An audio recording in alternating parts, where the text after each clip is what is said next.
C'est chaud entre Paul Pogba et son grand frère Mathias Pogba. Qu'est-ce qui se passe entre ces deux-là? Pourquoi Mathias dit que son petit frère, Paul Pogba, international français, a dit à l'un de ses marabouts de marabouter Kylian Mbappé pour que Kylian Mbappé soit moins bon, moins fort? Pourquoi il dit ça? Pourquoi est-ce qu'il dit que son frère n'est pas un exemple? Et il envoie un message à ses sponsors, à l'équipe de France, à la Juventus. Il dit qu'il détient beaucoup de secrets de son petit frère. Qu'est-ce qui explique cela? Vous savez, ce qui me fait mal dans cette histoire-ci, c'est que en tant que préparateur mental et émotionnel, on sait comment gérer les problèmes extra-sportifs. C'est parce que je suis soumis au secret professionnel. J'ai des joueurs. Si je commence à vous raconter leurs problèmes extra-sportifs, c'est-à-dire en dehors du foot, vous allez me demander comment ils font pour jouer. Mais on sait gérer ça, on sait régler ça.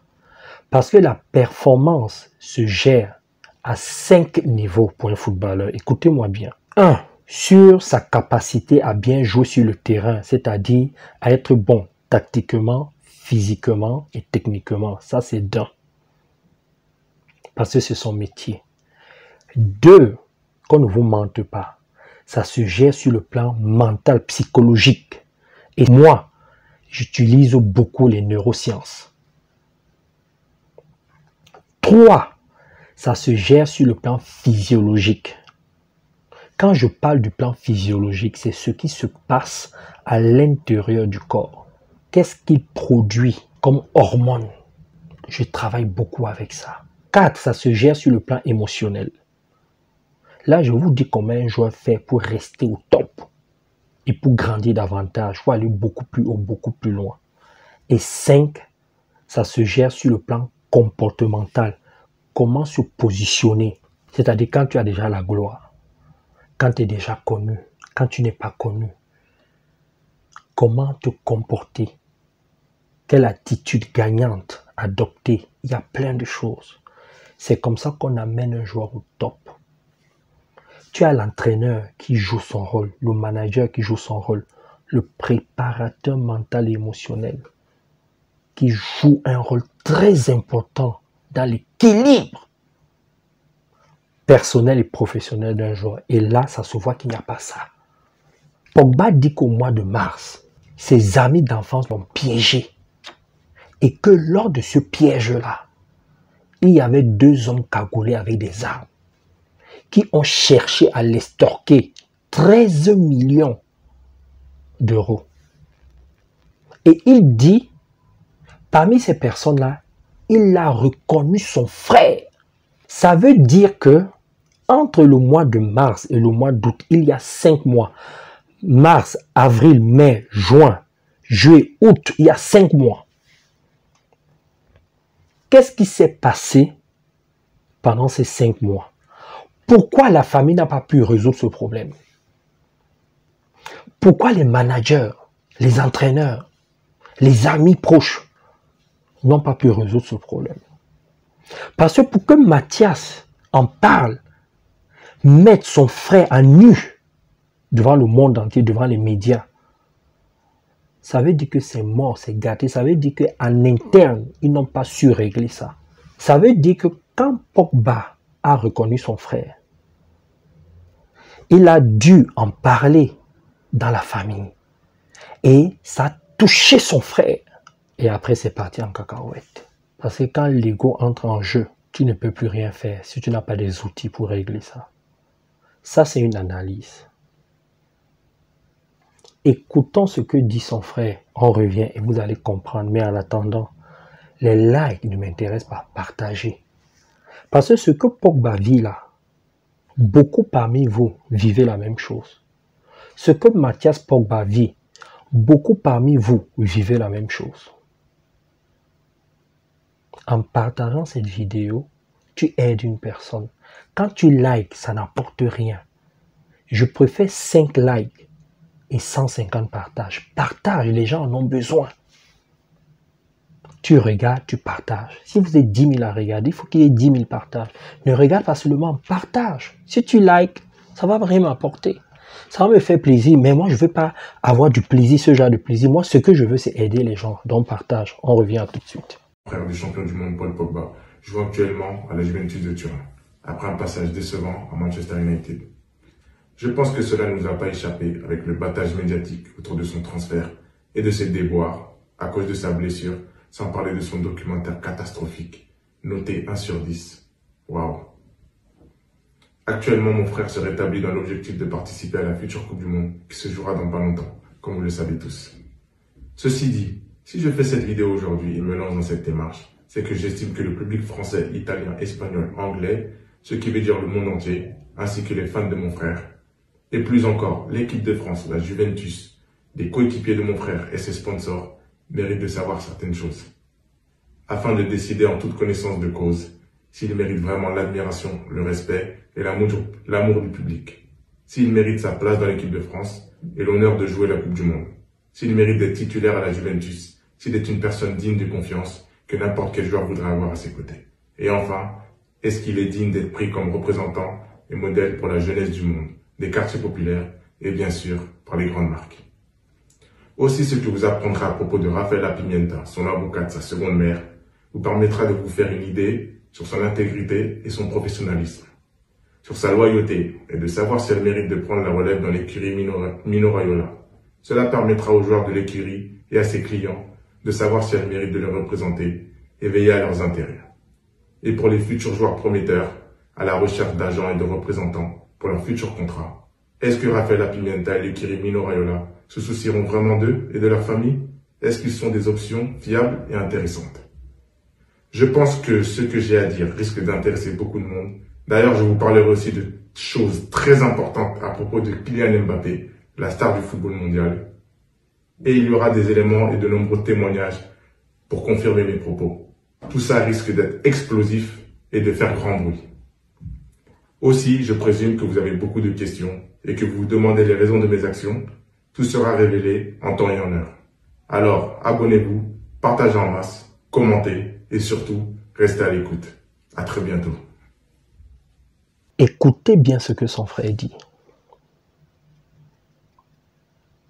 Vous sentez qu'il est déterminé. Pourquoi est-ce qu'il est déterminé? Soit parce qu'il y a un problème de valeur entre les deux. Parce qu'il dit que son frère n'est pas un exemple. Il dit que son frère ne doit pas jouer la Coupe du Monde. Écoutez bien ses propos. Ça veut dire qu'il y a des problèmes de valeur entre les deux. Ils n'ont pas la même façon de voir la vie. Deux, peut-être qu'il y a un problème de rivalité. Quand tu étais petit, si tu avais un grand frère ou un petit frère, est-ce qu'il n'y avait pas parfois des problèmes de rivalité entre vous? C'est ce que les deux là vivent. J'ai beaucoup de gens qui vivent les mêmes problèmes, même vous-même, vous vivez les mêmes problèmes. Quand tu es petit et qu'il y a une rivalité entre ton frère et toi, entre ta soeur et toi, en grandissant, il y a toujours un qui garde ça. Là, on ne sait pas qui a gardé ça. Alors, ce qui se passe quand vous devenez adulte, comme vous avez des objectifs différents, il arrive que vous-même, vous ensommeillez ces rivalités-là.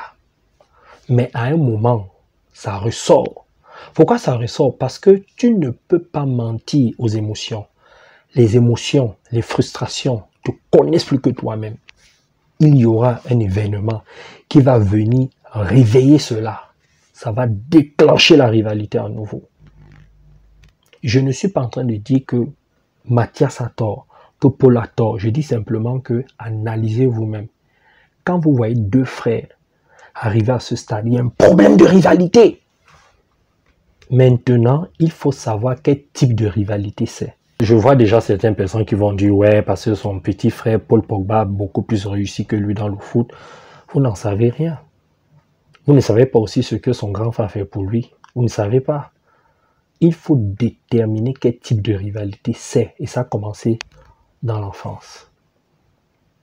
La troisième chose, c'est que un footballeur est une entreprise. Il y a beaucoup de footballeurs qui n'ont pas encore intégré ça. Quand tu gagnes déjà plus de 10 000 € par mois à toi seul, tu es une entreprise. Parce que tu payes les gens. Et quand tu es une entreprise, tu dois te comporter comme tel.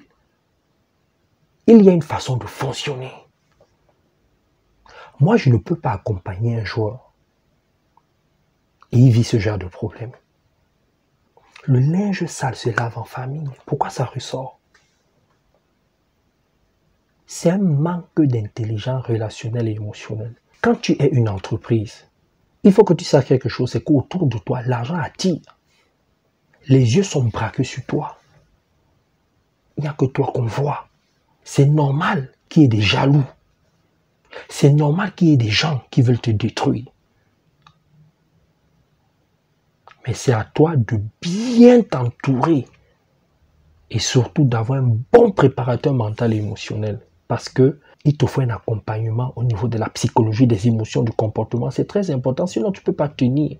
Tu vas arriver à saturation. Le trésor de la vie se trouve dans le questionnement. Il y a des questions à se poser dans cette histoire-ci, dans cette affaire. Si tu réussis à répondre aux questions que je vais poser maintenant, tu comprendras ce qui se passe. On y va avec la première question. Qu'est-ce qui peut pousser ton frère à t'exposer aux médias, aux autres, aux inconnus? Première question. Deuxième question. Qu'est-ce qui crée souvent les problèmes de famille? Qu'est-ce qui fait que tu ne t'entends pas avec ton frère, avec tes parents, avec ta soeur, tes cousines, etc., etc. Si tu réponds à cette question, tu comprendras ce qui se passe là. Troisième question. Y a-t-il souvent des rivalités entre les frères, entre les sœurs? Et pourquoi cette rivalité-là? Pour répondre à cette question, pense à ce que tu as vécu avec ton frère, avec ta sœur. Ça va t'aider à répondre à cette question. 4. Est-ce que les parents sont encore écoutés dans cette famille? Est-ce que les parents arrivent encore à bien jouer leur rôle dans cette famille? Est-ce que l'argent n'a pas pris le dessus sur l'amour?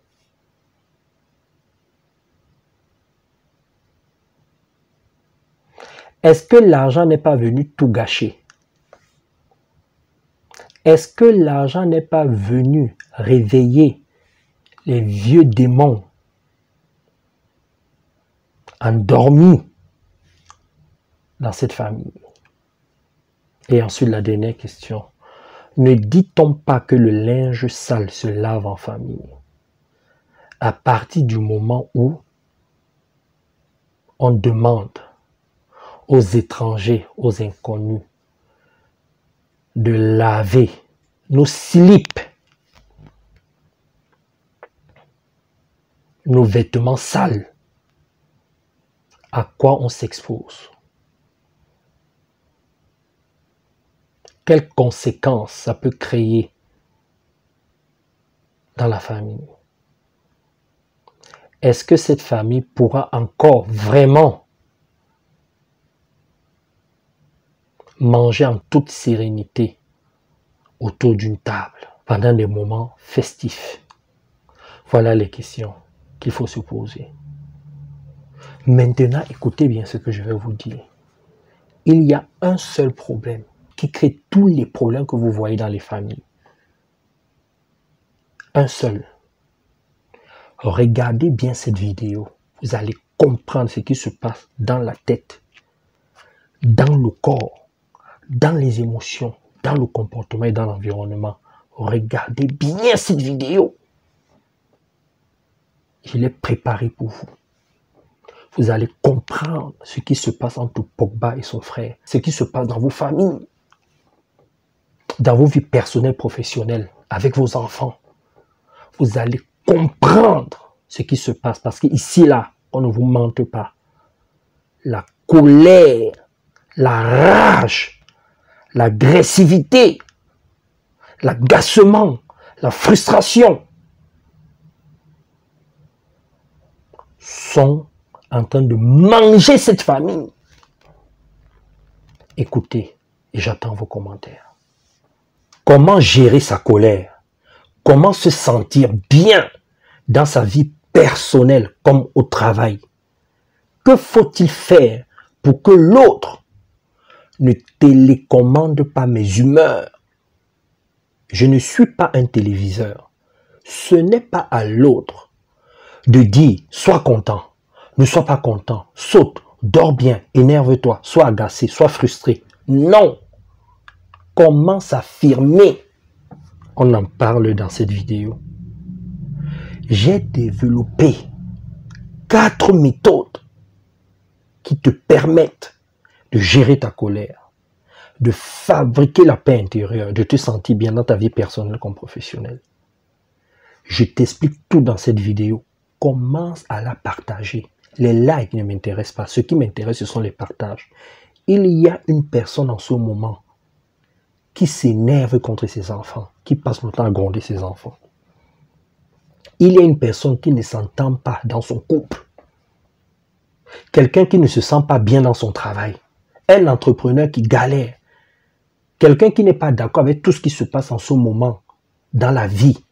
Il y a des gens qui se sentent mal parce qu'ils entendent des choses bizarres à la radio. Ce qu'ils regardent à la télé ne leur plaise pas.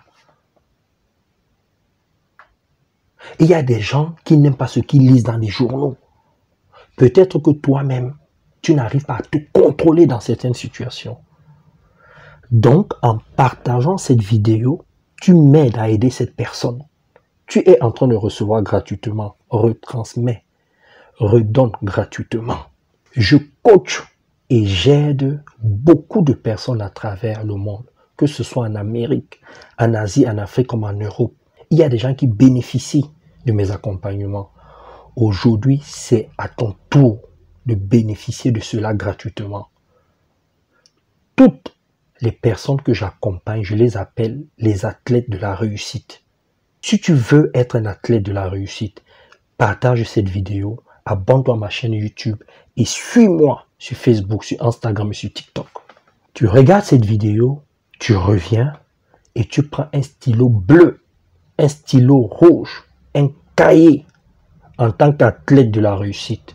Tu prends des notes, ça va beaucoup t'aider dans ta vie personnelle comme professionnelle. À tout de suite.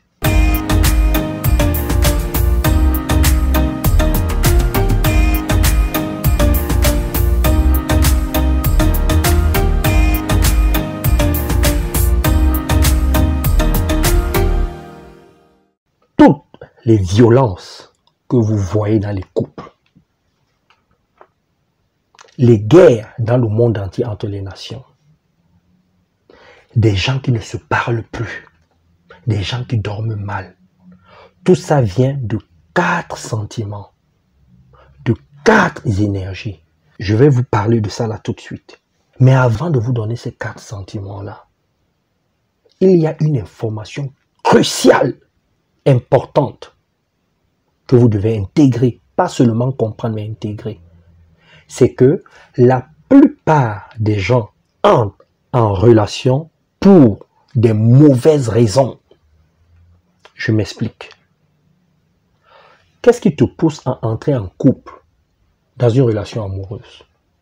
Qu'est-ce qui te pousse à aller travailler? Pourquoi tu veux faire des enfants? Pourquoi tu veux vivre dans tel endroit?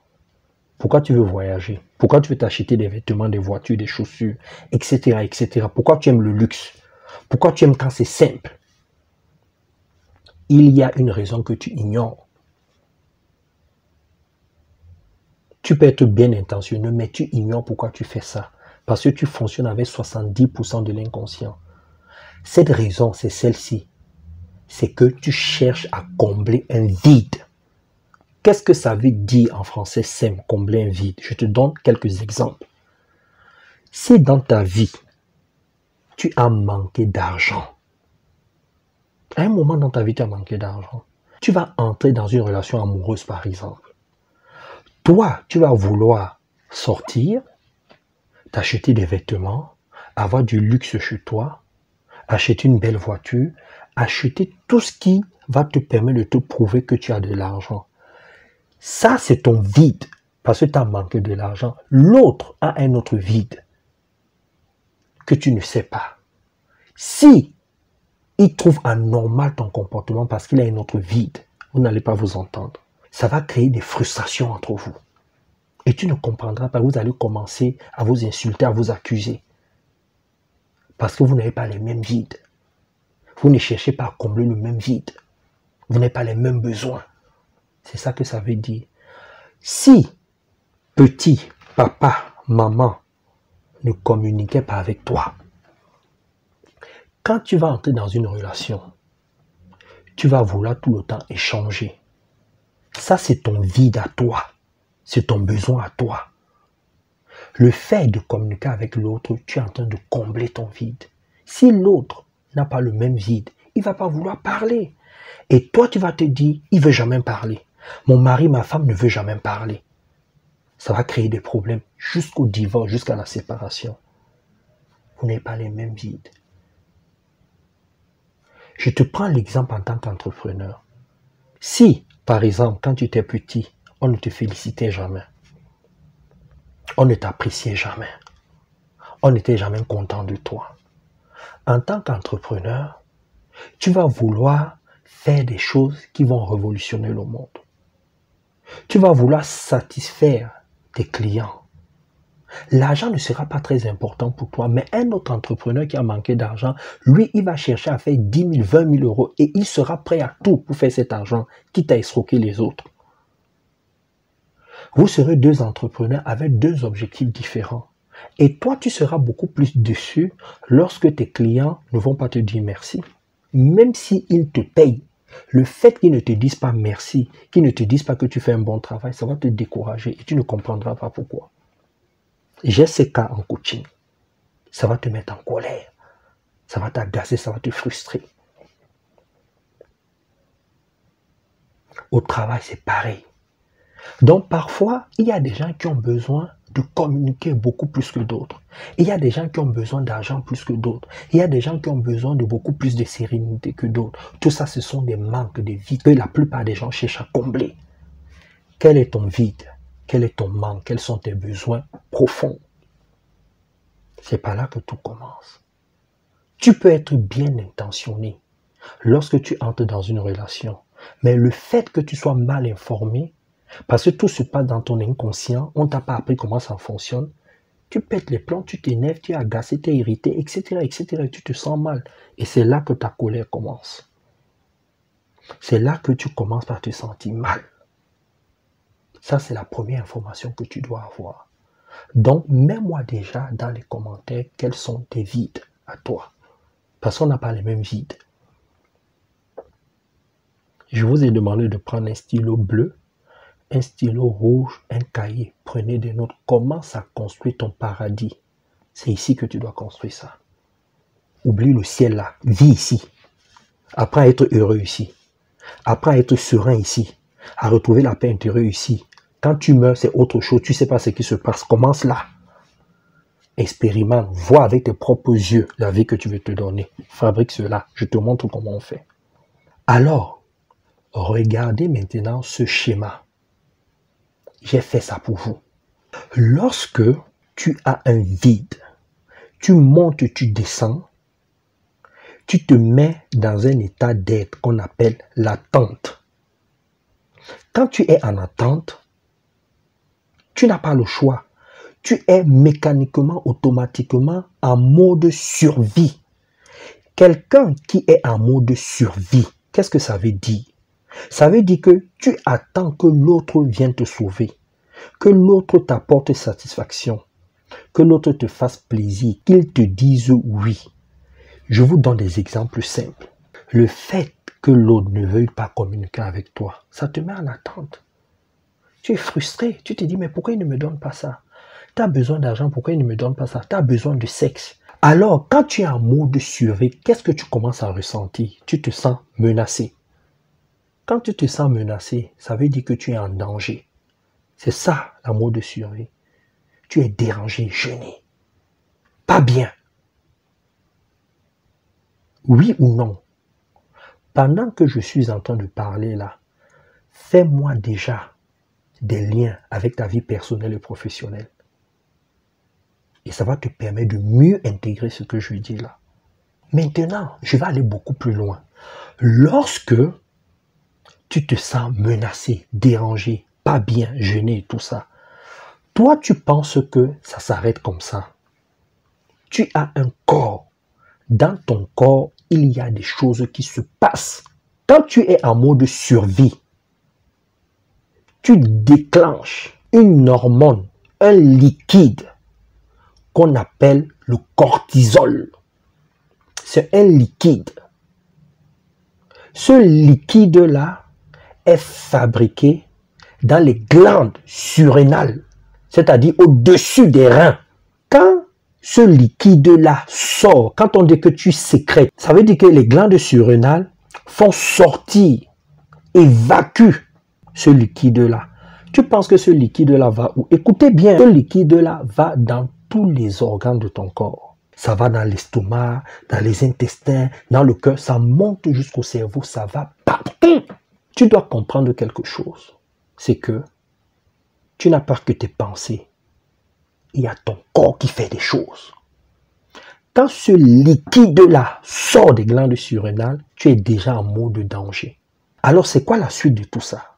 Ce liquide-là, quand il commence à circuler à travers tes différents organes, jusqu'au cerveau, qui est un organe bien sûr, ça va créer ce qu'on appelle des boules d'angoisse, des douleurs abdominales. C'est tout ça qu'on appelle des tensions. Donc ça va créer des tensions dans ton corps. Et quand tu commences à ressentir de telles tensions, comme des boules d'angoisse, des douleurs abdominales par exemple, ces tensions-là vont créer 4 types de sentiments. 1. La frustration. La frustration, c'est lorsque tu es déçu, insatisfait. 2. Ça va créer la contrariété. La contrariété, c'est lorsque tu es fâché, ennuyé, désolé, mécontent, affligé, lorsque tu ressens du chagrin. Ça, c'est 2. 3. Tu vas te sentir agacé. Tu te sens agacé lorsque tu commences à devenir impatient, lorsque tu te sens gêné. Ensuite, il y a un autre sentiment, un autre état d'être que tu vas ressentir, qu'on appelle le stress.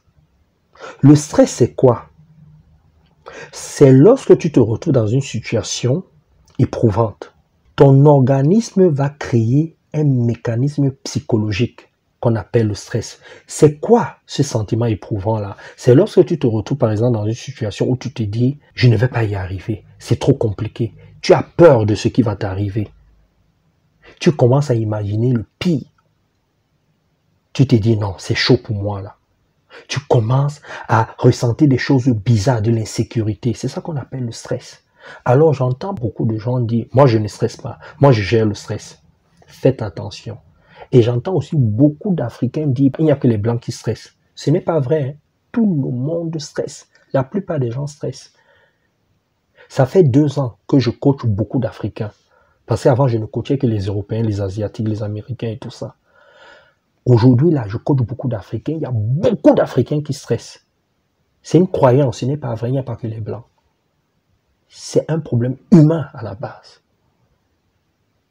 Vous avez vos stylos bleus et rouges et votre cahier. Lorsque tu ressens ces 4 sentiments, ces 4 énergies-là, ça devient lourd pour ton corps. Ça devient lourd pour tes différents organes. C'est trop pour ton cerveau, pour ton estomac, tes intestins, tes articulations, tes muscles et tout ça. Le corps commence à peser. Il ne te reste qu'une seule chose, c'est d'évacuer cela, c'est de faire ressortir cela. Parce que ton âme, ton esprit ne supporte plus cela. Et c'est à ce stade-ci que la plupart des gens commencent à manquer d'intelligence relationnelle et émotionnelle. Je vous ai dit que c'est ma spécialité. 1. Qu'est-ce que les gens font? Les gens vont chercher à se défouler sur les autres. Se défouler, c'est quoi? C'est faire ressortir cette tension que ton corps ne supporte plus, que ton cerveau ne supporte plus, que tes muscles ne supportent plus. Mais comme vous êtes bien intentionné mais mal informé, Vous prenez cette énergie et vous donnez à l'autre. C'est à ce stade-ci que vous voyez parfois un couple se battre, un couple s'insulter. Ils ne font que se défouler. Tu vois quelqu'un, il crache sur sa femme, sur son mari. Il frappe sur son enfant. Tu vois un patron du jour au lendemain, il veut te virer. Il ne veut plus entendre parler de toi. Si c'est dans le cadre amical, tu ne veux plus parler à l'autre. Tu fermes ton téléphone. Tu vois un pays qui entre en guerre avec un autre pays. Ça s'appelle le défoulement. Tu es en train de ressortir toute ta tension. Mais comme tu ne sais pas comment entrer en relation avec l'autre, avec les gens, avec les choses, avec l'environnement, avec le temps, avec tes différents organes, avec toi-même, avec ton cerveau, qu'est-ce que tu fais? Tu sors ça comme ça bêtement. C'est un manque d'intelligence émotionnelle et relationnelle. On n'est pas seulement en relation avec les autres. Donc ici, il faut qu'on vous montre comment ressortir cette tension que vous ressentez dans tout votre corps. Donc c'est le défoulement. Ça, c'est une technique mécanique que les gens utilisent. Observez dans quel état vous vous trouvez souvent. Quand vous êtes agacé, quand vous êtes contrarié, quand vous êtes frustré, quand vous ressentez le stress. Vous vous défoulez. D'autres, au lieu de se défouler, vont chercher à se soulager. Qu'est-ce que ça veut dire se soulager? Parfois, quand vous êtes énervé, agacé, contrarié, lorsque vous ressentez le stress, qu'est-ce que vous faites? Vous comblez cela, soit en faisant du sport, c'est une façon pour vous de vous soulager. Vous allez vous soulager pour calmer cette tension-là. D'autres personnes vont chercher à faire l'amour. D'autres personnes vont chercher à faire des courses, vont voyager. C'est une forme de défoulement, mais en psychologie, dans les neurosciences, ça s'appelle plus du soulagement. C'est un peu plus technique. J'aurai le temps de vous expliquer ça dans une autre vidéo. Vous vous soulagez. La plupart des gens se soulagent sur les autres. Rappelez-vous ce que je vous ai dit en amont. Que vous voulez que l'autre vous fasse plaisir. Que l'autre soit votre sauveur. Qu'il vous dise oui. Quand l'autre vous dit oui, ça calme la tension. Si l'autre vous dit non, ça accélère la tension. Vous défoulez ou vous vous soulagez. En troisième, il y a des gens qui se croient parfois beaucoup plus malins. Et d'autres qui sont bien intentionnés mais mal informés. Ceux-là ne vont pas se défouler, ne vont pas se soulager, mais vont chercher à gérer leur frustration, leur agacement, leur stress, leur contrariété. Mais seulement que comme ils ne savent pas comment faire, inconsciemment, ils vont garder à l'intérieur de tout cela. Et ça va créer des secousses émotionnelles, des secousses psychologiques. Et c'est là que vous voyez parfois une personne qui est tout le temps calme. Quand vous voyez cette personne, vous vous dites, elle maîtrise tout, elle sait gérer. Et un jour, elle pète les plombs. Cette personne est comme une bouteille d'eau gazeuse. Vous voyez une bouteille d'eau gazeuse là, ou le coca, ou peu importe, une boisson gazeuse. Quand vous la secouez, si vous l'ouvrez, elle explose. Il y a des gens comme ça. La plupart des gens qui réagissent de cette façon-là sont parfois des personnes qui sont persuadées qu'elles savent gérer. C'est soit des personnes qui ont lu des livres, qui ont regardé des vidéos sur YouTube, sur la colère, et qui appliquent mal, mais ne savent pas qu'elles sont en train de mal appliquer. Voilà les 3 états d'être dans lesquels vous vous retrouvez lorsque vous fabriquez du cortisol à forte dose. 1. Vous vous défoulez. 2. Vous vous soulagez. 3. Vous cherchez à gérer. Maintenant, écoutez-moi bien. Je vais entrer dans des choses beaucoup plus profondes. Toutes les personnes qui pensent qu'elles peuvent gérer la colère, c'est un leurre. Faites attention à ce que vous lisez dans les livres, à ce que vous écoutez, vous regardez parfois dans les réseaux. Tu ne peux pas gérer la colère. La colère est une émotion naturelle. Tu arrives au monde avec la colère. Ce n'est pas papa, ce n'est pas maman, ce n'est pas la société qui t'apprend à gérer la colère, qui te met la colère dans ton corps. Tu arrives au monde avec. C'est un outil qui te permet de gérer toutes les situations où on te dit non, où les gens ne sont pas d'accord avec toi. C'est un outil, une émotion qui te permet de gérer toutes les situations qui ne vont pas dans ton sens. Si tu crois en Dieu, Dieu a placé ça en toi comme ça. Si tu ne crois pas en Dieu et que tu crois au hasard, le hasard a fait ça comme ça. Mais comme la plupart des gens ne savent pas à quoi sert la colère, la plupart des gens te disent qu'il faut gérer la colère. Moi, j'ai mis gérer la colère parce que c'est le verbe d'action que la plupart des gens utilisent. Donc, pour me faire bien comprendre, pour avoir un bon moyen de transmission, j'ai mis ce verbe-là, ce verbe d'action-là, gérer. Mais tu ne peux pas gérer la colère. Tu ne peux pas gérer un outil, une émotion, une énergie qui est beaucoup plus forte que toi, qui te connaît plus que toi-même. Donc, ce n'est pas toi qui es à l'origine. Tu ne peux pas. Déjà que quand tu es à l'origine de certains mots, de certaines difficultés que toi-même tu as créées, tu as du mal à les gérer. C'est la colère que tu n'as pas créée que tu sauras gérer. Toi-même réfléchis. C'est logique ce que je dis. C'est la vie, c'est Dieu, c'est le hasard qui a créé cela. Tu ne peux pas gérer. La colère te connaît plus que toi-même.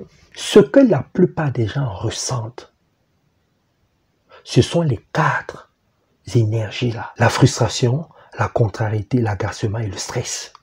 Et ce qui déclenche tout ça, c'est que les gens fabriquent le cortisol à forte dose. Vous devez comprendre quelque chose. Je reste toujours dans les neurosciences et dans la physiologie.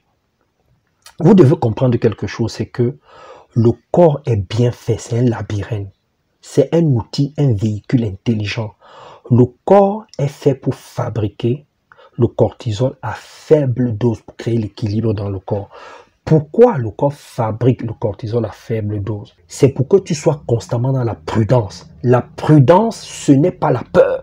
Les glandes surrénales fabriquent du cortisol pour que tu puisses gérer des situations d'insécurité à travers la prudence, qui est une émotion naturelle que ce n'est pas toi qui as fabriqué. C'est la vie, c'est Dieu, c'est le hasard qui a fabriqué cela. On ne t'apprend pas cela. Tu arrives au monde avec la prudence. Observez vos enfants, les mères de famille, là, quand vous avez un bébé. Quand il y a du bruit fort, le bébé, il pleure tout de suite. C'est la prudence. On ne lui a pas appris à crier, il crie naturellement. Ce n'est pas toi qui as dit à ton enfant, crie comme ceci, crie comme cela. Non, il arrive au monde avec cette capacité de dire qu'il y a quelque chose qui ne va pas, qu'il se sent en insécurité. Ça s'appelle la prudence. Donc, il pleure, il crie. Et c'est pour ça que le corps, mécaniquement, sur le plan physiologique, sécrète le cortisol à faible dose. Quand toi, tu es frustré, quand tu es contrarié, quand tu vis le stress, quand tu es agacé, tu pousses ton corps à en fabriquer beaucoup plus. Donc, ça devient un poison. Quand ça va dans tout ton corps, là, ça crée des douleurs abdominales, tu as mal au dos, tu commences à avoir mal aux articulations, tu te sens mal, tu ne dors pas bien, ça vient perturber ton sommeil parce que le corps n'est pas fait pour fabriquer le cortisol à forte dose. Mais comme on a le libre arbitre, on peut faire tout ce qu'on veut et comme on ignore beaucoup de choses, dans un livre sacré, on dit que mon peuple meurt parce qu'il lui manque de la connaissance. Le fait que tu n'aies pas cette connaissance-là te pousse à fabriquer le poison. Donc, c'est toi-même qui fabrique le poison et qui te met dans des états où tu n'arrives plus à te contrôler. Ce n'est pas la colère. Ce que la plupart des gens ressentent, c'est la rage. La rage est la continuité, le prolongement de la frustration, de l'agacement, de la contrariété et du stress. Ce n'est pas la colère.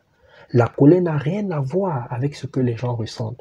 La colère, c'est je ressens une émotion, une sensation vive qui me dit je ne suis pas content de ce qui se passe.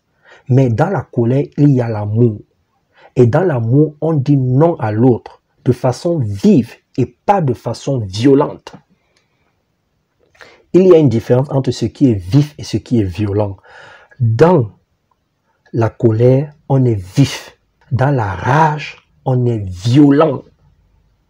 Donc ce que tu ressens là, c'est la rage qui s'exprime sous plusieurs formes. Ce n'est pas la colère. C'est important de comprendre cela. Tu as ton stylo bleu, ton stylo rouge, on continue. J'ai développé une technique d'intelligence émotionnelle et relationnelle qui te permet de gérer toutes les situations qui ne vont pas dans ton sens, qui ne te plaisent pas, que tu ne comprends pas. Des situations où tu ne trouves pas satisfaction. J'ai mis en place cette technique-là pour que tu puisses gérer les frustrations, l'agacement, la contrariété, le stress. Pour que tu aies une attitude saine vis-à-vis de la colère, parce que tu ne peux pas gérer la colère. Et comment faire? J'ai mis un programme sur 5 mois. En 5 mois, je te montre étape par étape comment avoir une attitude saine vis-à-vis de sa colère. Comment fabriquer la paix intérieure. Comment fabriquer la sécurité, la sérénité. Comment fabriquer la vie que tu veux te donner. De quoi est composé ce programme? Regarde bien, ça va beaucoup t'aider. 1.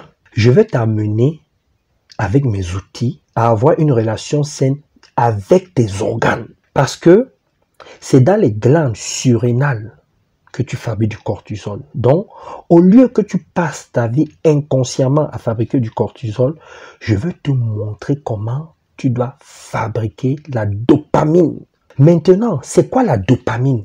La dopamine est un liquide, comme le cortisol. On appelle ça une substance chimique. Il ne faut pas que le mot chimique te fasse peur. Pour ceux qui sont allés à l'école, vous savez ce que c'est la chimique. Il faut que tu saches que la dopamine est un neurotransmetteur, un neuromédiateur. Qu'est-ce que ça veut dire en français simple? Parce que là, je suis un peu dans les neurosciences et je sais que tout le monde ne va pas comprendre. Ça veut dire simplement que c'est un messager chimique. C'est un messager. Vous devez comprendre que le corps est fait de telle sorte que quand vous vivez une situation qui ne vous plaît pas, c'est pas dans votre couple, dans votre vie personnelle comme professionnelle, il y a des messages chimiques qui se déclenchent en vous à travers ces liquides-là. C'est ça qu'on appelle en neurosciences des neuromédiateurs, des neurotransmetteurs. Par contre, pour déclencher la dopamine, le corps utilise des neurotransmetteurs bien spécifiques. Vous devez tout faire pour comprendre comment votre corps fonctionne. C'est ça qui va vous donner un meilleur comportement, qui va vous permettre de savoir comment vous positionner dans vos vies personnelles et professionnelles. Pendant les formations, je vais vous amener de façon technique, avec mes méthodes à moi, à fabriquer de façon équilibrée ce liquide-là. Alors ce liquide-là, vous devez comprendre quelque chose. Regardez bien l'écran. C'est le liquide qui vous permet de créer le plaisir, la motivation, qui vous permet d'avoir un bon sommeil. Il vous permet aussi d'avoir la maîtrise de vos gestes, de vos paroles, d'être attentionnés les uns envers les autres. Il joue un rôle très important dans le comportement. C'est ce liquide-là qui permet au cerveau de se sentir récompensé parce que le cerveau a besoin d'être content. Il a besoin de récompense parce qu'il travaille énormément. Il travaille 24 heures sur 24. Ça, c'est la première partie de ma formation, de mes coachings avec vous. C'est du sérieux. Je vous dis, on ne se lève pas comme ça, on commence à dire on va gérer sa colère, on va apprendre à se maîtriser, on va contrôler ses gestes. On ne fait pas ça. La preuve, vous essayez de faire ça, vous voyez que ça ne marche pas. Ça, ce sont des techniques, des méthodes que j'ai développées pendant des années. J'ai commencé à développer ça lorsque je me perds dans la forêt équatoriale africaine. Quand je sors de là, je mets ça en place et ça a aidé des milliers de personnes et dans tous les domaines, que ce soit personnel comme professionnel. Par contre, je ne vais pas que vous aider à sécréter de façon équilibrée la dopamine. Vous allez aussi sécréter d'autres molécules qui se trouvent dans votre corps, qui vont vous apporter la sérénité, le plaisir, tout ce que je vous ai dit. 2, on va travailler dans la psychologie. Je vais vous amener d'abord à faire la différence entre le cerveau et l'esprit. Parce que ce n'est pas la même chose. Le cerveau, c'est un instrument de traitement d'informations avec des rôles bien spécifiques. L'esprit, c'est ton vrai toi-même. Pendant les formations, vous aurez le temps de comprendre cela. C'est ton vrai toi-même. La plupart des gens font à partir de leur cerveau au lieu de faire à partir de leur esprit. Parce que l'esprit crée, le cerveau stocke et les gens font le contraire. Donc il y a dysfonctionnement. Ce qui fait que tu passes ton temps à t'énerver, à ne pas contrôler ta vie et tu n'as pas la vie que tu souhaites. En faisant bien ces différences, en voyant comment ça fonctionne, en expérimentant ça, vous allez comprendre. C'est pour ça qu'il y a 5 mois de formation. Ça, c'est 2. Et là, nous sommes dans la psychologie. Et ensuite, nous allons travailler dans la spiritualité. Ça, c'est 3. Il y a 4 étapes. Ça, c'est en 3. En 3, la spiritualité, c'est quoi? Je vais vous amener à écouter de façon active votre âme. Parce que j'entends beaucoup de gens parler de l'âme. C'est quoi l'âme? Quel est son rôle? Comment l'âme agit dans votre corps? Comment l'âme est en accord avec la vie, avec l'extérieur, avec les autres? On va parler de tout ça pendant la formation. Et vous allez expérimenter. Parce que c'est du coaching. Vous allez expérimenter ça dans vos vies personnelles et professionnelles. Je n'ai pas le temps de vous parler de l'âme ici, mais pendant les formations, pendant les coachings, vous allez expérimenter cela. Et ensuite, en 4, nous allons maintenant travailler sur le comportement. Quelle attitude gagnante il faut mettre en place? Quel est ton positionnement? Comment te comporter dans les différentes situations? Au travail, face à ton enfant qui est têtu, qui ne t'écoute pas, face à ton enfant qui t'écoute, comment te positionner face à ton mari, à ta femme qui ne veut plus de toi, qui n'est plus d'accord avec toi, qui est d'accord avec toi, qui veut quelque chose, etc., etc. On travaille tout ça en accord avec ton comportement, ton environnement et bien sûr en nous basant beaucoup sur les neurosciences. On va beaucoup travailler sur cette partie-là. Donc, je ne vois pas comment, avec cette formation, tu ne vas pas t'en sortir. Je ne vois pas comment tu ne sauras pas faire face aux situations qui ne vont pas dans ton sens, qui te frustrent, qui t'agacent, qui te contrarient et qui te stressent. Ce n'est pas possible. Je continue à dire, partage cette vidéo, ça va aider les gens. C'est un peu comme une mini-formation que je viens de vous donner là. N'oubliez pas, nous faisons beaucoup de formations, beaucoup de séminaires, beaucoup de conférences. Tout à l'heure, je vais vous mettre une vidéo, vous allez voir les séminaires, les conférences que nous faisons. Toutes les personnes qui veulent être accompagnées sur la colère, vous appelez à ce numéro-ci. On va vous dire ce qu'il faut faire pour intégrer le programme, pour vous faire coacher par moi dans vos vies personnelles et professionnelles. Peut-être ce n'est pas sur la colère, peut-être c'est sur d'autres choses, c'est sur la confiance en soi, c'est sur votre mission de vie. Peut-être c'est en tant que manager, c'est en tant qu'entrepreneur, je ne sais pas ce que tu vis en ce moment. Mais si tu veux entrer dans ce programme-là sur 5 mois, où il y a des formations, du coaching, du consulting personnel, appelle à ce numéro. Ça va transformer ta vie.